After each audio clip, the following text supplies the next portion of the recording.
कायेन वाचा मनसेन्द्रियैर्वा बुद्ध्यात्मना वा प्रकृते स्वभावात् करोमि यद्यत् सकलं परस्मै नारायणायेति समर्पयामि.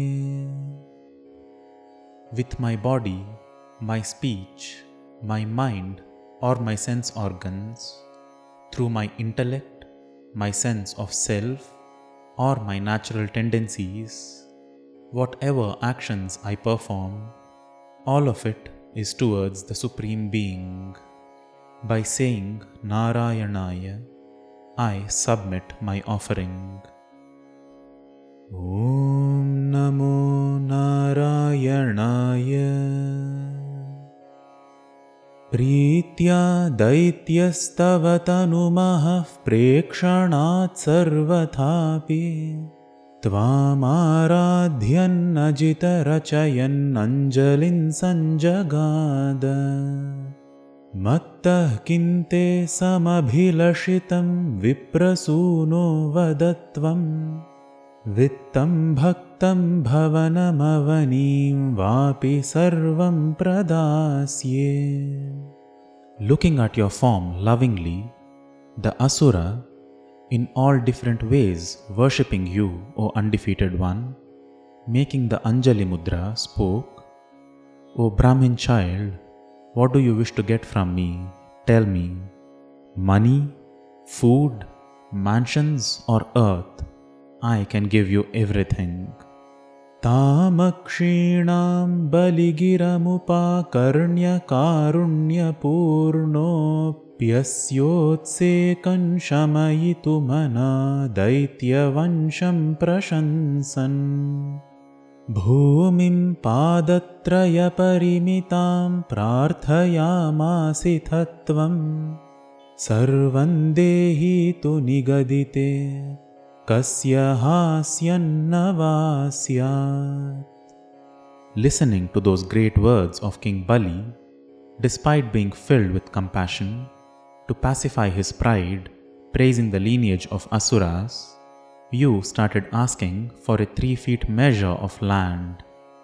As you said, give me all of it, who wouldn't find it funny? विश्वेशं मां त्रिपदमिह किं याचसे बालिशस्त्वं सर्वां भूमिं वृणु किममुनेत्यालपत्वान् सदृप्यन् यस्माद्दर्पात् त्रिपदपरिपूर्त्यक्षमः क्षेपवादान् बन्धञ्चासावगमदतदर्होऽपि गाढोपशान्त्यै.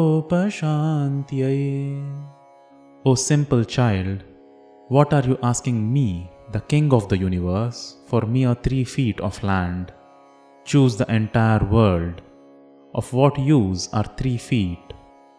As he said so with pride, that pride due to which he later failed to give you 3 feet, and had to face ridicule and bondage despite not deserving it, in order to gain a deeper, long-lasting peace. Padatraya yadi na mudito vishtapairnapi tushyed ityuktesmin varada bhavate dhatu kame thatoyam. दैत्याचार्यस्तव खलु परीक्षार्थिनः प्रेरणात्तं मामादेयं हरिरयमिति व्यक्तमेवावभाषे. If one is not content with 3 feet, one will not be content with even the 3 worlds. As you spoke thus, O bestower of boons, as he wished to confer the promise with water, the Guru of Asuras, didn't he, with your own incitement to test Bali's resolve, openly told him, No, don't make the promise. This is indeed Hari. Yachatyevam yadi sa bhagavan purna kamosmi soham दास्यां येव स्थिरमिति वदन् काव्यशप्तोऽपि दैत्यः. विन्ध्यावल्या निजदयितया दत्तपाद्याय तुभ्यं चित्रं चित्रं सकलमपि सप्रार्पयत्तोयपूर्वम्. If it is indeed the Lord who is begging from me, then I have all my desires fulfilled. I shall definitely give him his ask. Saying thus, despite being cursed by his guru, that Asura, with the waters fetched by his wife Vindhyavali, to you he promised everything that was asked with those waters. Oh, what an absolute wonder! निस्सन्देहन्दिति कुलपतौ त्वय्यशेषार्पणं तद्व्यातन्वाने मुमुच हृषयः सामराः पुष्पवर्षम्. दिव्यं रूपं तव च तदिदं पश्यतां विश्वभाजाम्. उच्चैरुच्चैरवृधदवधीकृत्य विश्वाण्डभाण्डम्. Unhesitatingly, as the king of Asuras offered you everything that was promised, looking at that spectacle, sages along with devas showered down flowers. That divine form of yours, as the people of the world looked, higher and higher it grew, crossing the boundaries of even the very sphere of the cosmic egg. त्वत्पादाग्रन्निजपदगतं पुण्डरीकोद्भवोऽसौ कुण्डीतो यैरसिचदपुनाद्यज्जलं विश्वलोकान्. हर्षोत्कर्षात् सुबहुननृते खेचरैरुत्सवेऽस्मिन् भेरीन्निघ्नन् भुवनमचरज्जाम्बवान् भक्तिशाली. As the tip of your foot reached the abode of the lotus born, with the waters from his kamandalu he washed your feet, which as Ganga purified all the worlds. In immense joy, the spacefaring Gandharvas and Vidyadharas danced in a frenzy at this grand festival, and resounding the drums, your devotee Jambavan roamed across the world.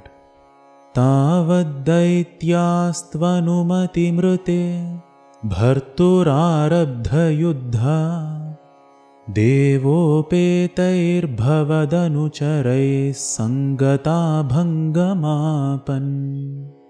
कालात्मायं वसति पुरतो यद्वशात् प्राग्जिता स्मः. किं वो युद्धैरिति बलिगिरा तेऽथ पातालमापुः. Suddenly, as the Asuras started a fight without their leader's permission, O Lord, they faced defeat at the hands of your followers who gathered there. It is the embodiment of time who stands before us, because of whom we were victorious before. What is the use of our fight against him? With these words of Bali, they went back to Patala. पाशैर्बद्धं पतगपतिना दैत्यमुच्चैरवादी तार्तीयीकं दिश मम पदं किं न विश्वेश्वरोऽसि.